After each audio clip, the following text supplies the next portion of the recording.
Time and time again, we have seen Donald Trump emboldening racists and xenophobes across the country, really bringing out the worst qualities in his supporters. And last week, we saw a college student at Ole Miss, or the University of Mississippi, get kicked out of his frat after he was caught engaging in racist behavior. He was caught on camera making racist gestures towards another college student.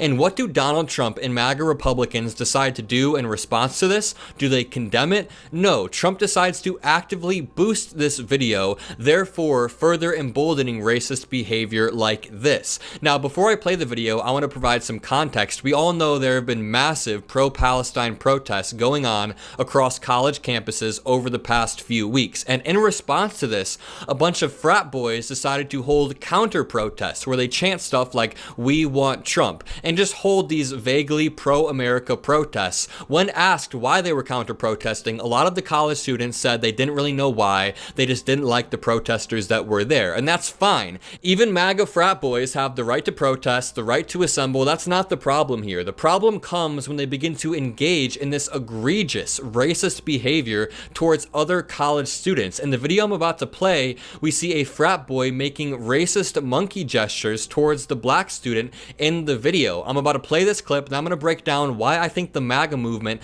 lacks empathy. Play the clip.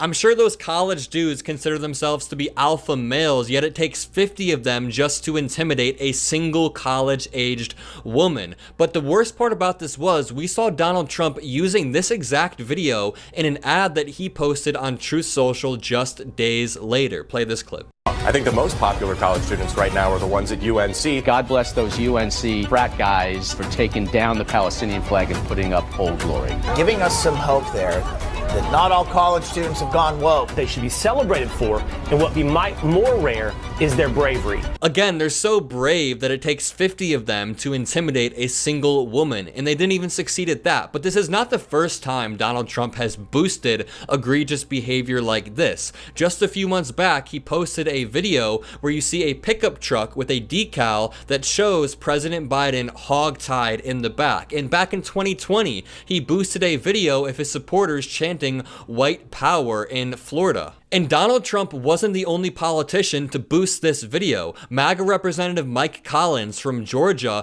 posted the video in its entirety and said, "Ole Miss, taking care of business." By taking care of business, do you mean being racist assholes to other college students? Mike Collins is also the person who tweeted out about RFK Jr. having a worm in his brain, and what he said is, "You either die a Kennedy with a hole in the brain or live long enough to become a Kennedy with a hole in the brain." Mike Collins must have a 4chan teenager running his Twitter account, but either way, it is absolutely terrible that we have representatives boosting stuff like this, making dark jokes like this when they can't even get anything passed in Congress. This brings me to my broader point, which is that MAGA Republicans lack empathy for anybody whose lived experiences don't map onto their own lived experiences. Time and time again, we see Republicans just not caring about issues until it affects them personally. I grew up with somebody who was anti-abortion their entire lives until they got into college, got a girlfriend, and had a pregnancy scare of their own.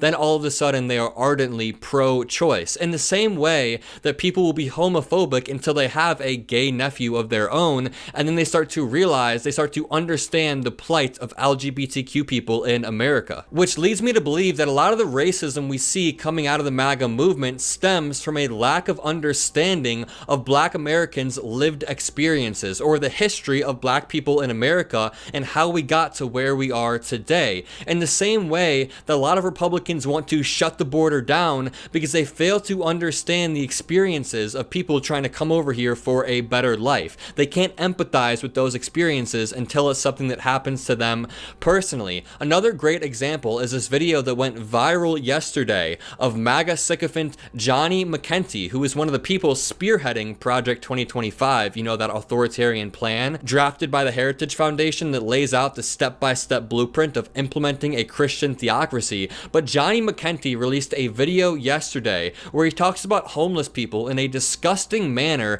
and it's obviously because he just has a lack of empathy. Let's play this clip. So I always keep this fake Hollywood money in my car, so when a homeless person asks for money, then I give them like a fake $5 bill. So I feel good about myself, they feel good. And then when they go to use it, they get arrested. So I'm actually like helping clean up the community, you know, getting them off the street.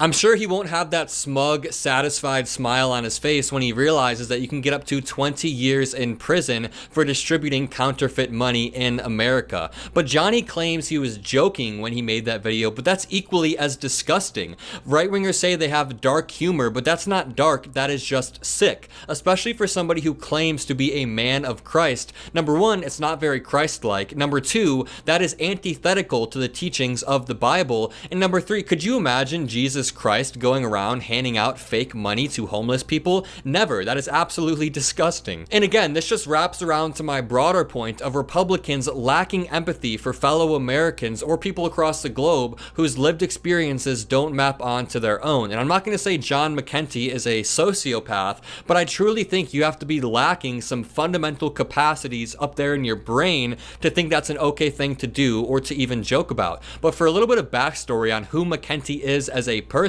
in 2018, McKenty was bruised but not broken by his own unhousing from the White House on the orders of John Kelly, the former U.S. Marine Corps general who was Trump's second chief of staff. A former college football quarterback, McKenty was Trump's body man, an aide who follows the president closely to make sure every need is met. Kelly reportedly fired him over security clearance issues related to an online gambling habit. So maybe McKenty isn't that much different than the people he likes to torment. In 2020, McKenty returned to the White House as director of the Presidential Personnel Office, though The Atlantic would later quote a high-profile Trump cabinet secretary as calling McKenty a effing idiot. The same outlet quoted another senior official as saying he became the deputy president. As described by The Atlantic, McKenty led a fierce drive for loyalty, which made the disastrous last weeks of the Trump presidency possible, backing the president's manic drive to overturn the election and helping set the stage for the January 6th assault on the Capitol.